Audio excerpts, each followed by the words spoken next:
தற்போது கிடைத்துள்ள அண்மை செய்தி. குற்ற வழக்குகளில் சம்பந்தப்பட்ட நீதிமன்றத்திற்கு பதிலாக வேறொரு நீதிமன்றத்தில் சரணடைவது செல்லாது என சென்னை உயர்நீதிமன்றம் தெரிவித்துள்ளது. விவரங்களோடு நமது செய்தியாளர் மதியழகன் இணைகிறார். வணக்கம் மதியழகன், விவரம்.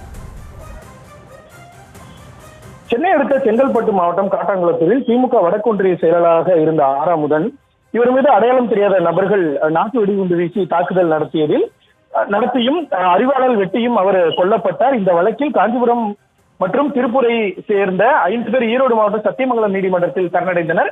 இந்த சம்பவம் தொடர்பாக உயர்நீதிமன்ற நீதிபதி ஆனந்த் வெங்கடேஷ் முன்பு ஆஜரான அரசு தலைமை குற்றவியல் வழக்கறிஞர் அசன் முகமது சின்னா குற்ற வழக்கில் தேடப்படும் குற்றவாளிகள் சம்பந்தப்பட்ட நீதிமன்றத்தில் தான் சரணடைய வேண்டும் என்றும் வேறொரு நீதிமன்றத்தில் சரணடைய முடியாது என்றும் தெரிவித்தார். மேலும் சத்தியமங்கலம் நீதிமன்றம் சரண்டரை ஏற்றுக்கொண்டதை ரத்து செய்ய வேண்டும் என்றும் மனு தாக்கல் செய்யப்பட்டது. இதற்கு எதிர்ப்பு தெரிவித்து சென்னை உயர்நீதிமன்ற வழக்கறிஞர்கள் சங்கம் சார்பில் அதன் தலைவர் ஜி மோகனகிருஷ்ணன் சார்பிலும் எழுத்துப்பூர்வமான வாதங்கள் தாக்கல் செய்யப்பட்டிருந்தது.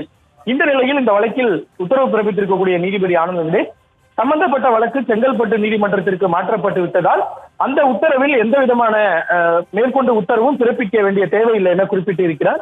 அதே வேளையில் சரணடைவு தொடர்பாக சில வழிகாட்டு நெறிமுறைகளை வகுத்து உத்தரவிட்டிருக்கிறார். அதில் கொலை வழக்குகளில் சரணடைபவர்கள் இந்திய தண்டனை சட்டத்தின் கீழ் வரக்கூடிய குற்ற வழக்குகளில் சரணடைபவர்கள் சம்பந்தப்பட்ட எல்லைக்குட்பட்ட நீதிமன்றத்திற்கு பதிலாக வேறொரு நீதிமன்றத்தில் சரணடைவது செல்லாது எனவும் அவ்வாறு சரணடைந்தாலும் கூட அந்த மேஜிஸ்ட்ரேட் அதனை ஏற்றுக்கொள்ளக் கூடாது என்றும் நீதிபதி தெரிவித்திருக்கிறார்.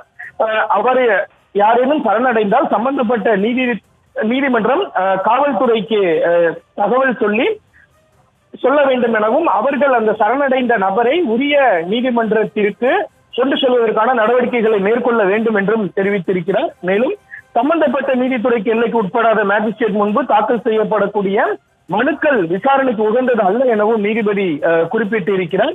இந்திய தண்டனை சட்டத்தின் கீழ் பதிவுப்படும் வழக்குகளுக்கு மட்டுமே இந்த உத்தரவு பொருந்தும் என்றும் நீதிபதி குறிப்பிட்டிருக்கிறார். இந்த தீர்ப்பை உயர்நீதிமன்ற பதிவாளர் தலைமை நீதிபதியிடம் சமர்ப்பித்து அனுமதி பெற்று தமிழகம் மற்றும் புதுவையில் உள்ள அனைத்து நீதிமன்றங்களுக்கும் சுற்றறிக்கை அனுப்ப வேண்டும் என்றும் நீதிபதி தனது உத்தரவில் குறிப்பிட்டிருக்கிறார். இந்த வழிகாட்டு நெறிமுறைகளுக்கு சென்னை உயர்நீதிமன்ற வழக்கறிஞர் சங்க தலைவர் ஜி மோகனகிருஷ்ணன் எதிர்ப்பு தெரிவித்து உடனடியாக நீதிபதியிடம் முறையிட்டார். குற்றம் சாட்டப்பட்டவர்களுக்கு பாதுகாப்பு இருக்காது என்பதால் இந்த தீர்ப்பை எதிர்த்து மேல்முறையீடு செய்ய உள்ளதாகவும் ஜி மோகனகிருஷ்ணன் நீதிபதி என் ஆனந்த் வெங்கடேஷிடம் தெரிவித்தார்.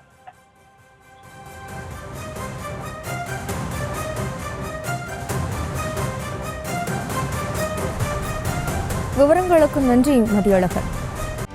செய்திகளை உடனுக்குடனும் துல்லியமாகவும் தெரிந்து கொள்ள சப்ஸ்கிரைப் பண்ணுங்க.